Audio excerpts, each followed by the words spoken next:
Bismillahirrahmanirrahim.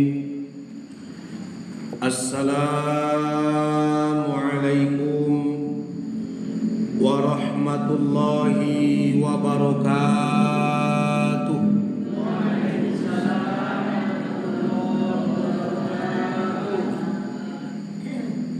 Alhamdulillah, alhamdulillahi rabbil alamin. Alhamdulillahilladzi faddala bani Adam bil ilmi wal amal ala jami'il alam.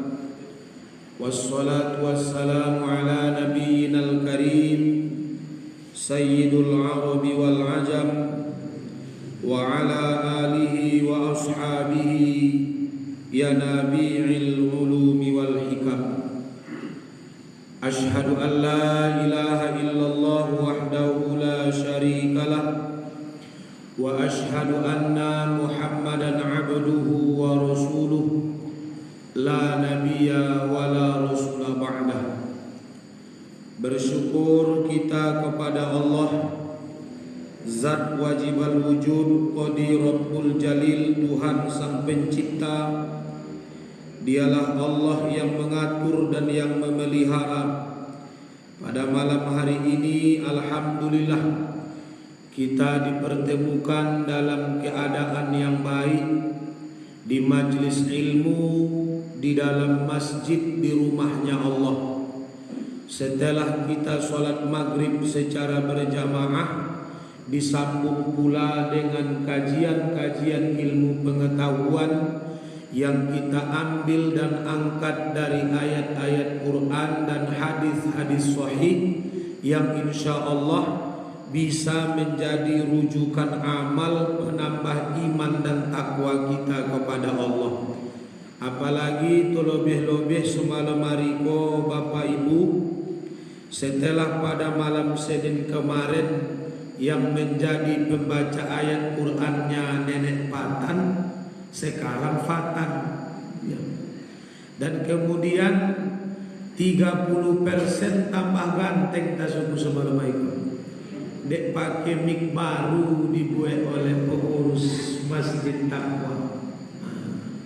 Sebetulnya lah lama tidak diusulkan kepada pengurus, bang, pakailah mic yang pakai langsung. Tapi ternyata walaupun diusulkan dalam hati digonti juga. Mudah-mudahan insya Allah para pengurus-pengurus masjid ini dilapangkan Allah rezekinya, dimudahkan Allah urusannya, dimuliakan Allah di dunia, mulia pula nanti insya Allah di akhirat. Amin. Menindak mengaminkan berarti biang kalian yang tu. Amin. Salawat beserta salam kepada Rasulullah sallallahu alaihi wasallam dengan lafaz doa, Allahumma sholli wa sallim wa barik ala Muhammad wa ala ali Muhammad.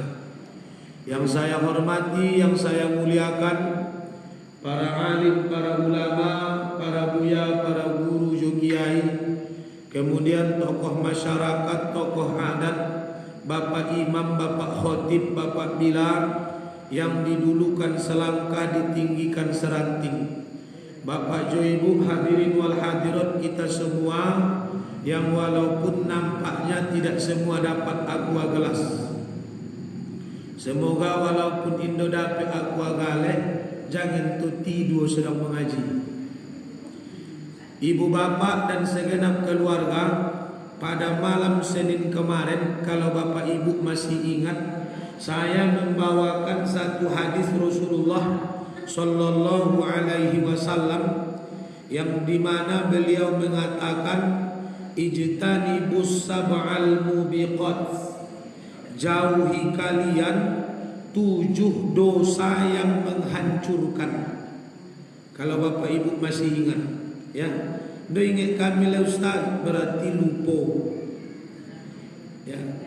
Ijtanibus sab'al mubiqat, jauhi kalianlah 7 dosa yang menghancurkan dan membinasakan. Yaitu pertama adalah asyirku billah, syirik kepada Allah.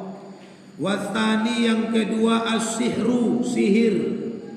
Yang ketiga aklur riba, memakan riba. Yang keempat aklu malil yatim, memakan harta anak yatim. Yang kelima adalah berkhianat. Yang keenam membunuh. Yang ketujuh adalah menuduh. 7 dosa ini Bapak Ibu menghantarkan kita kepada kebinasaan. Setelah kita tamatkan kajian tentang 7 dosa, pada malam hari ini saya ingin kita ambil pelajaran dari hadis Rasulullah dari Abu Hurairah juga, di mana hadis ini tak menceritakan tentang dosa, namun sebaliknya menceritakan tentang amal dan ampunan Allah. An Abi Hurairah radhiyallahu taala anhu anin Nabi sallallahu alaihi wasallam qala. Hadis ini terdapat di riwayat Bukhari nomor 1178, di riwayat Muslim nomor 721. Ibu, colek laku nun mengaji kuang. Yo, asih yang tu di situ nyo. Hadis nomor 1178 di riwayat Bukhari dan 721 di riwayat Imam Muslim. An Abi Hurairah radhiyallahu anhu anin Nabi sallallahu alaihi wasallam qala. Hadis ini tetap dari Abu Hurairah, derajatnya adalah sahih. Nomor hadisnya 1178 di Bukhari, 721 di Muslim. Apa bunyinya? Ausani khalili sallallahu alaihi wasallam, telah memberikan pesan kepadaku kekasihku Muhammad sallallahu alaihi wasallam. Kata Abu Hurairah, ibu, lain masalah. Mbak condolai tak suku masalah di umat-umat lo. Apa? Kipe hangin ni tak? Kota infak. Ya, kita lanjut, kita fokus. Ya. Ausani khalili sallallahu alaihi wasallam, telah memberikan wasiat, memberikan pesan, memberikan nasihat kepadaku kekasihku Muhammad. Kenapa dia katakan khalili? Kenapa dia katakan Muhammad ini kekasihnya? Saking dekatnya lah para sahabat ini dengan Rasulullah. Coba. Telah muagih nasihat pesan diaku kekasihku Muhammad. Laki-laki kepada laki-laki. Kekasih di sini konteksnya bukan sekedar pasangan, jemaah. Ya. Kita sering menafsirkan kekasih itu lawan jenis, antar laki-laki dan perempuan, antar suami istri, pasangan, ya, zauj dan zaujah. Nah, konteksnya di sini memang Abu Hurairah itu menyayangi Rasulullah, dan naknya begitu juga kita. Salah satu tanda bukti engkau sayang kepada Nabi, kau mengagungkan syiar agama ini. Datang ke masjid setiap petang Ahad malam Senin untuk mengaji, bukan karena segan kepada ninik mamak Pak Imam, Pak Khatib, Pak Bilal. Bukan karena segan atau sogen awak di ustadku inyo datang Jawa jalan buru awak ndak datang. Bukan. Konteksnya adalah karena kita mencintai Rasulullah. Kepada engkau yang jarang hadir, yang tidak pernah hadir, maka coba seandainya engkau di posisi itu, dakwah Nabi dikumandangkan, ajaran Rasul diajarkan, tak segankah kita kalau kita tak datang? Itu dulu jamaah yang dimuliakan oleh Allah. Hendak ditaruh di mana muka wa iswa kok ketika kita kumpul di hari kiamat. Bahwa setiap manusia dari Adam sampai yang terakhir dikumpul iswa kok. Dan Rasulullah itu mengenali siapa umatnya. ketika jumpa jo Nabi aku lanon kena kecekkan. Ya Rasulullah, walaupun sekali sopoken setiap petang Ahad malam senoyan Rasul datang nyo kami ya Rasulullah mengaji, poi nyo kami ke musoji, walaupun kadang ya Rasul ceramah ustad tu kami tu tidur kecewa. Tapi seenggaknya awak alai jawaban jemaah. Ketika ke masjid tak pernah datang, sholat jamaah tak datang, Jumat pun tempo, apa agaknya yang akan kita banggakan nanti di hadapan Rasulullah? Ini tak lama lagi kita maulid ini. Kini kita berada di bulan Safar, ya. Tinggal bulan depan kita berada di Rabiul Awal.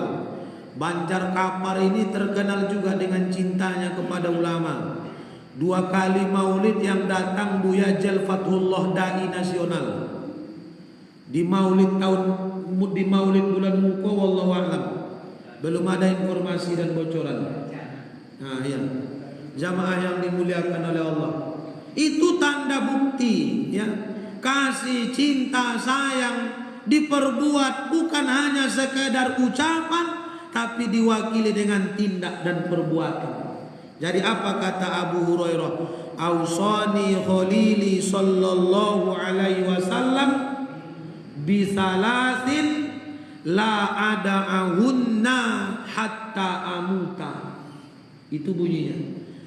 Memberikan pesan kepadaku kekasihku Muhammad supaya aku jangan melupakan 3 perkara sampai aku mati. Muage posen kekasihku Rasulullah diaku ke Abu Hurairah. Dan ini saya ulangi kepada kita, jangan melupakan, jangan meninggalkan 3 amal hatta amuta, sampai mati. Bukan cuma sampai jadi ayah-ayah, bukan cuma sampai tua, sampai bilo amal kau dikojokan, sampai awak mati. Dan ini jujur saja jamaah, setelah saya mendengar nasihat ini lebih kurang 12-13 tahun yang lalu, ketika saya di kelas 7 sampai pada hari ini, alhamdulillah kekuatan iman masih diberikan oleh Allah dan selalu saya ingat betul ini. Dan saya sampaikan ini kepada jamaah bukan hanya sekedar karena mengisi pengajian wirid, namun saya ingin kita pun mengamalkannya. Bapak Ibu buktikan, rasakan manfaat apa yang diajarkan Rasulullah ini. Ini mengamalkannya mudah, yang diperlukan hanya kekuatan iman dan istiqomah. Ya. 3 pesan yang dikatakan Nabi kepadaku, kata Abu Hurairah, supaya aku jangan melupakan ini hatta amuta, sampai aku mati. Amal ini mesti kita bawa sampai kita meninggal dunia. Yang pertama, saumi salasati ayamin min kulli syahrin. Ini amal yang pertama. Tolong Bapak Ibu catat, bagi yang bawa buku pena, tolong diingat betul dalam hati dan pikiran. Ini nasihat yang pertama, pesan Nabi, bahwa yang pertama kata Abu Hurairah, supaya aku berpuasa setidaknya 3 hari setiap bulan. Indo bisa awak Senin jo Kamis, Indo mau ngapa? Tapi bak mana paling peseknya jamaah? 3 hari setiap bulan. Ustaz, aku melaksanakan puasa Ayyamul Bid, ya, selama 3 hari berturut-turut. Boleh? Boleh. Aku Ustaz tidak bisa berturut-turut doya. Sopoken niko Senin, poken besok Kamis, poken satunya Senin lagi. Bagaimana? Tak masalah. Usahakan ibu, takut kudek big baru tunduk kulen tando yaku. Kulen tando lah ini. Jangan sampai awak lupa untuk berpuasa 3 hari Pak setiap bulan. Dan saya pernah mendalami ini, ya. Kenapalah disuruh berpuasa?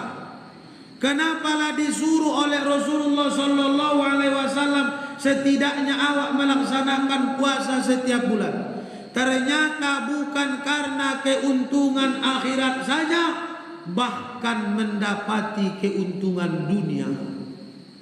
Ini bukan hanya sekedar tentang pahala dan surga, tapi tentang kita menikmati hidup. Ya. Salah satu cara terhebat, terbagus untuk menjaga kesehatan adalah berpuasa. Ketahuilah ayah umat, bapak ibu, salah satu nikmat yang termahal yang diberikan Tuhan dalam hidup ini adalah nikmat sehat. Ya. Walaupun kita mengatakan uang adalah segalanya, segalanya butuh uang, tapi ketika awak mencolek orang sakit mulai dari M. Jamil Padang sampai Pasaman Barat, tak bernilai uang. Ketika kau menengok seorang menghadapi sakitnya, dia rela mengorbankan semua hartanya asalkan kesehatan menjadi miliknya. Ini bukan hanya perkara tentang pahala. Kita memang perlu pahala, ingin surga, betul. Sekarang kita di dunia, kita ingin kebaikan, kemaslahatan, ketenangan, ketentraman di dunia. Makanya waktu berdoa selalu, Rabbana atina fid dunya hasanah wa fil akhirati hasanah. Ya. Salah satu cara terhebat, terbaik, paling mantap, bagus menjaga kesehatan kita adalah setidaknya berpuasa setiap bulan pinomak 3 hari. Ya. Faktor penyakit yang datang ke tubuh kita mendera diri kita, maka hampir ya, bukan semua, secara mayoritas dari penyakit itu adalah disebabkan karena apa yang kita makan. Kita Abdul Butun. Apa Abdul Butun itu? Abdun hamba, butun perut. Abdul Butun, hamba perut. Ya. Kita memperturuti apa yang dibutuhkan perut kita, tak pakai aturan, pokoknya konyang. Dalam 24 jam 1 hari, 30 hari 1 bulan, coba dulu umakku etong-etong, mana ocok kita litak pada konyang. Oh ibu, colek laku dulu. Nah. Ini serius ini jemaah. Ya. Padahal kalau datang kepada kita penyakit, coba nikmatnya ibadah hilang, khusyuknya sholat tak kita dapatkan, orang-orang pun tak suka dengan kita. Tak dapat dipungkiri, baik anak, cucu, keturunan, keluarga, famili, handai tolan, bahkan hampir mayoritas daripada teman sahabat jamaah yang dimuliakan Allah, kita berarti bagi hidup mereka selama kita sehat. Coba cek data realita fakta di lapangan. Antar suami istri saling berselisih paham. 1 tahun kedua suami sakit, yang ketiga ia telah tak tahan. Iya jemaah. Jadi ini perlu kita pikirkan. Puasa itu bukan hanya sekedar tentang ukhrawi dan akhirat kita, tapi menyehatkan diri kita. Menyehatkan diri kita. Kadang poru awak kok bak mocom asbak. Maksudnya apa itu Ustaz? Sodo jenis puntung masuk. Puntung level jadi, pipo jadi, putih sadonyo, nero apa lagi. Sodonya masuk. Tak kita kontrol makanan kita, tak kita atur apa yang kita konsumsi dan makan, menyebabkan kita berpenyakit. Walaupun penyakit itu tak dari itu semua. Namun tips yang pertama yang diajarkan Nabi, puasalah setidaknya 3 hari setiap bulan. Puasalah.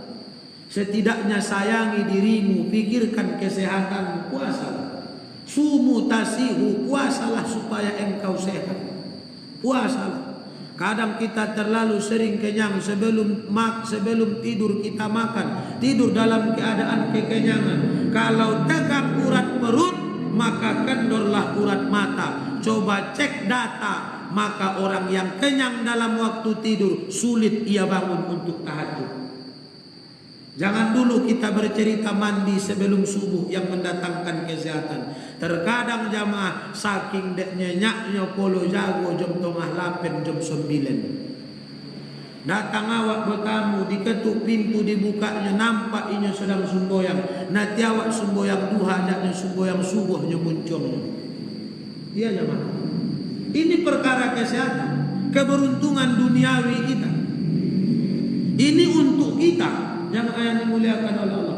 Bapak Ibu rasakan hikmah puasa 3 hari 1 bulan tuh, badan tuh ringan, ya.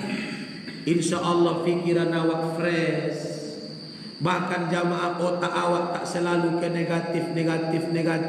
Kenapa? Karena kita bisa setidaknya mengontrol nafsu kita. Apa kata para ulama? Melawan nafsu itu seperti anak kecil. Kalau kau biarkan dia terus menyusu, akan terus menyusu sampai mati.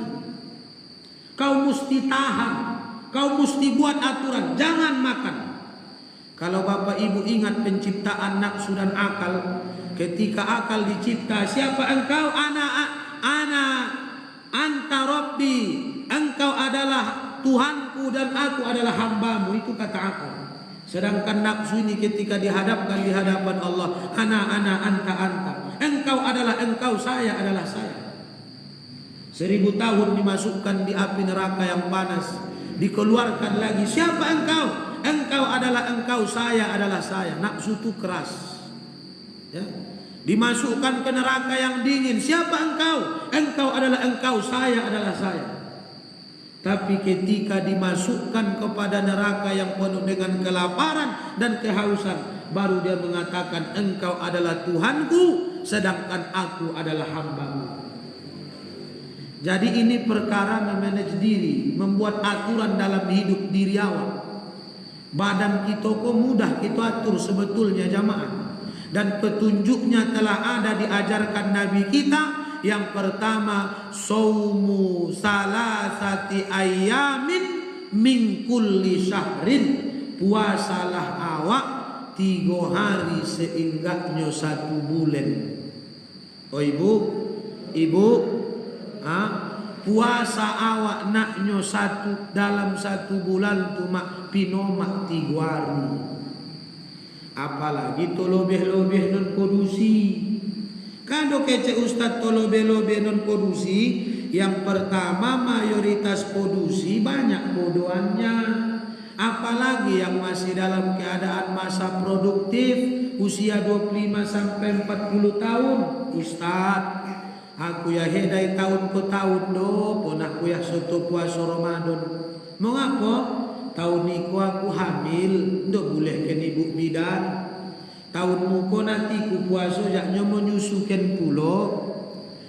Pas lah dalam hatiku tahun ketiga beko puasa, cukuplah setahun menyusu pajak atau bisa lah ditambah je makanan yang lain. Ajaknya ko pun 2 tahun menyusui lah gua adik pulo lah. Minta maaf dikalian di umat-umatku sadonya, orang tuaku. Perempuan ini banyak kodohan puasanya. Jangan sampai awak meninggal, anak cucu turunan awak tak tahu berapa fidyah atau yang akan dia bayar. Catat itu. Jadi kalau awak tinggal 30 hari, contoh puasa awak 3 hari sebulan, 10 bulan lah lunas awak utang awak tu, baru datang 10 bulan puasa. Begitu jamaah. Ya. Ustaz, aku sebenarnya omongnya Ustaz puasa, tapi soto puasa ku dicongkak-congkak, kenapa Ustaz saja timakenan doke aku? Ini yang jadi masalah ya jamaah. Puasa itu perlu kita mengontrol nafsu kita jamaah. Ya. Ibarat menemukan kuda liar nafsu ini, kita mesti memang mengikat dia. Kita memang mesti menekan dia. Kita akan diantarkannya kepada kehancuran, kepada kebinasaan kalau kita tak mampu mengontrolnya. Itu perkara dunia. Perkara akhirat jelas lagi jamaah yang dimuliakan oleh Allah. Doa kita dikabulkan, tidur kita ibadah. Itu orang yang berpuasa. Hati kita lembut, kita tak mudah marah. Kadang dari jam 6 pagi sampai jam 6 petang marah terus. Bokeu terus kon yang awak. Waktu tidur nindo bokeu kon yang. Akhirnya apa yang terjadi? Penyakit berdatangan, tensi naik, emosi tak terkontrol, hilang ketentraman jiwa. Akhirnya datang penyakit di badan. Jangankan untuk memakan yang lezat, untuk memakan sepuasnya pun tak boleh. Mesti sedikit boleh makan. Itu yang pertama. Yang kedua, tuan dan puan, Bapak Ibu jamaah yang dimuliakan Allah, apa amal yang kedua yang dikatakan kekasihku, kata Abu Hurairah? Maka Rasulullah sallallahu alaihi wasallam mengajarkan kepadaku wasolatid duha. Kerjakanlah duha setidaknya 2 rakaat setiap pagi. Awali harimu dengan mengerjakan solat duha. Duhai engkau yang telah rutin melaksanakan duha, pertahankan. Wahai engkau yang belum, coba kau kerjakan, rasakan manfaatnya. Mulai bila itu Ustaz awak boleh melaksanakan solat duha, itu sebetulnya waktu solat sunat isyraq tu awal duha. Kapan itu Ustaz waktu awal solat sunat isyraq? Oh iya, awak solat subuh berjamaah, ditunggu sampai matahari terbit, lewatkan 2 menit sampai 3 menit, sembohyang isyraq namanya. Sembohyang isyraq tu dek di musoji awak, kok di rumah duha namanya. Apa tijaknya Ustaz perbedaan isyraq jo duha? Secara waktu isyraq ini adalah awal waktu duha, ya. Namun supaya dikatakan isyraq ada syaratnya. Apa yang pertama? Yang pertama solat berjamaah di masjid. Yang kedua tidak keluar dari masjid sampai datang waktunya. Kata Ustaz Abdul Somad, cara paling mudah menentukannya, tengok jam berapa maghrib. Contoh maghrib jam 6.30, maka jam 6.30 pagi tambah 10 menit. Baru awak sholat. Apa niatnya Ustaz? Kalau kau sholat berjamaah, usolli sunnatal isyraq raka'ataini mustaqbilal kiblati adaan lillahi ta'ala. Aku tak di masjidnya Ustaz, di rumahnya, usolli sunnatad duha raka'ataini mustaqbilal kiblati adaan lillahi ta'ala. Begitu jamaah.